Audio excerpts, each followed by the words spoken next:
Hi, my name is Nick and this right here is the updated Volkswagen Golf 8.5, and when this 8th generation Golf arrived in Australia back in 2021, well, let's just say it just didn't have the winning formula compared to previous generations like the Mark 5, Mark 6 and Mark 7.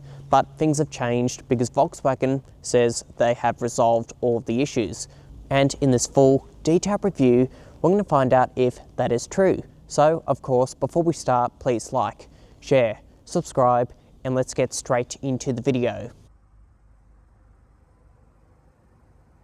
What are some of the key things that you need to know before walking into the showroom?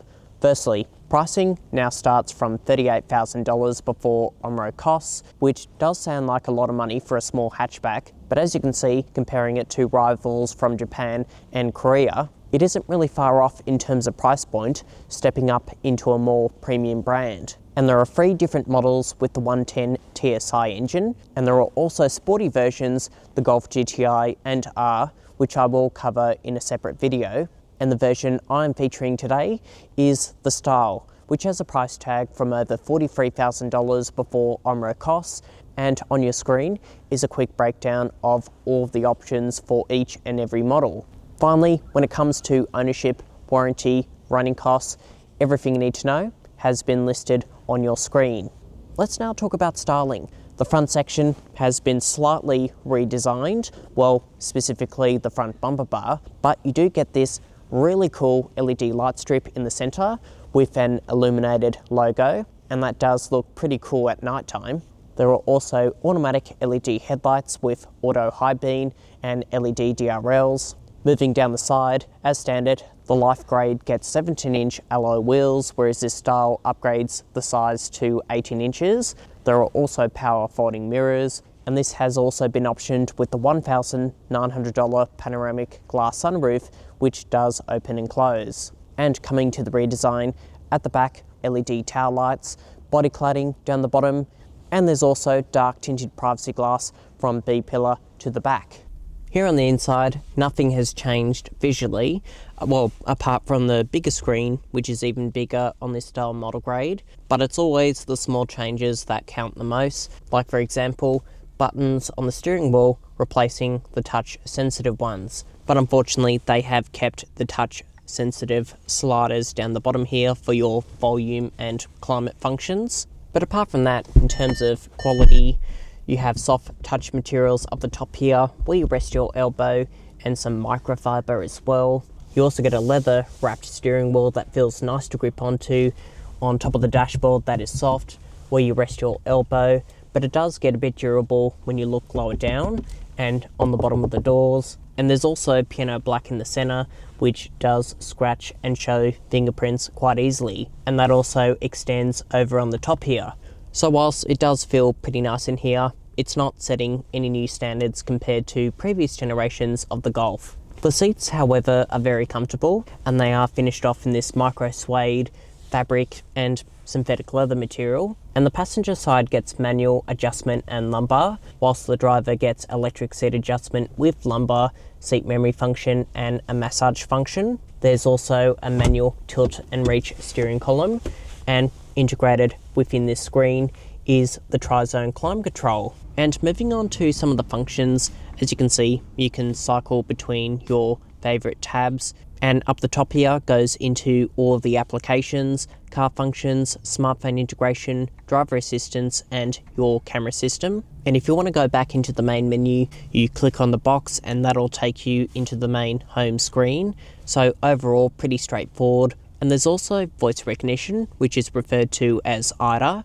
along with inbuilt satellite navigation.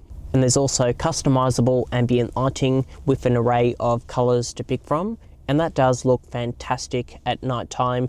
And as standard, a 7-speaker sound system with AM, FM, DAB, USB, Bluetooth, and for smartphone integration, wireless Apple CarPlay and Android Auto. But it is worth noting that if you step up to the sound and vision package, you get a 14-speaker Harman Kardon sound system, which does sound fantastic, and a heads-up display over the windscreen showing all of your vital information, and along with additional camera angles on the surround view camera system, so you can cycle between all the different views around the car. And this car also has the ability to self-park itself. There are also parking guidelines with front and rear parking sensors, a rear cross traffic alert, an automatic emergency braking feature, blind spot monitoring on the 2 door mirrors with safe exit warning assists, a lane departure warning with a lane keeping assistant, and an assisted semi-automatic steering function. There's also adaptive cruise control that keeps you within distance between yourself and the vehicle in front,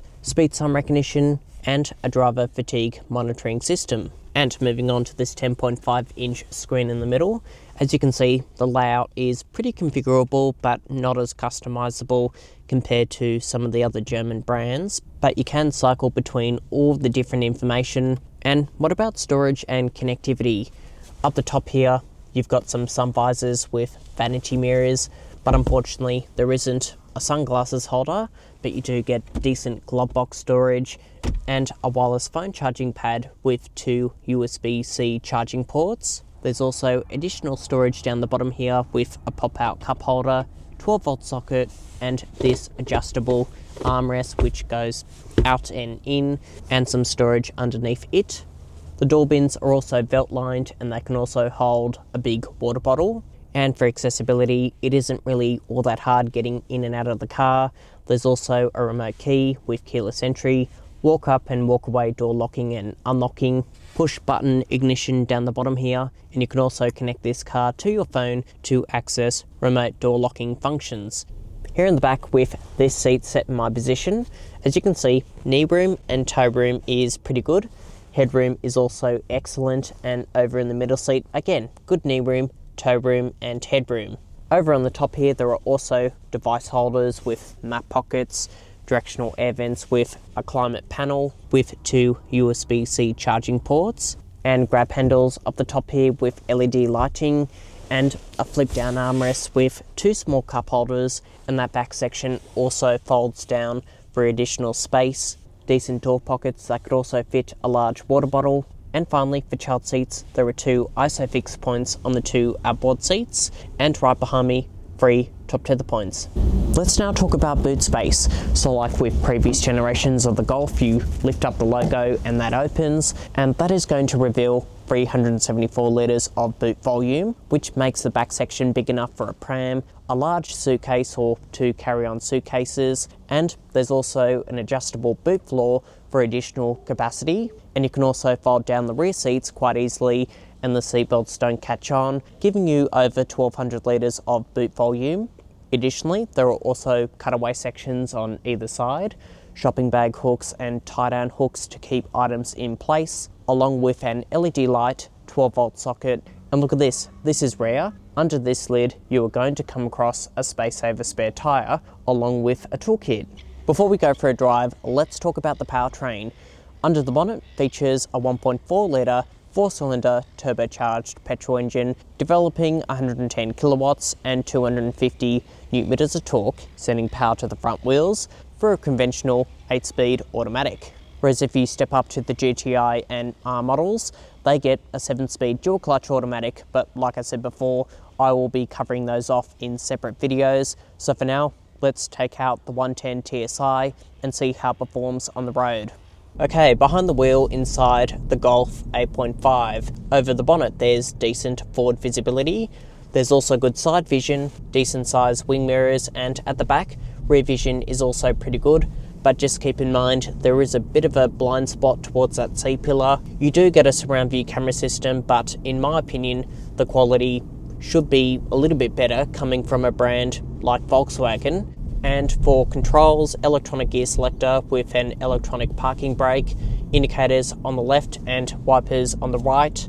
And the Golf also features an electronic steering setup, so at low speeds the steering input is nice and smooth, nice and light, you can pretty much turn it with one finger, and it does feel fairly direct for a front wheel drive vehicle.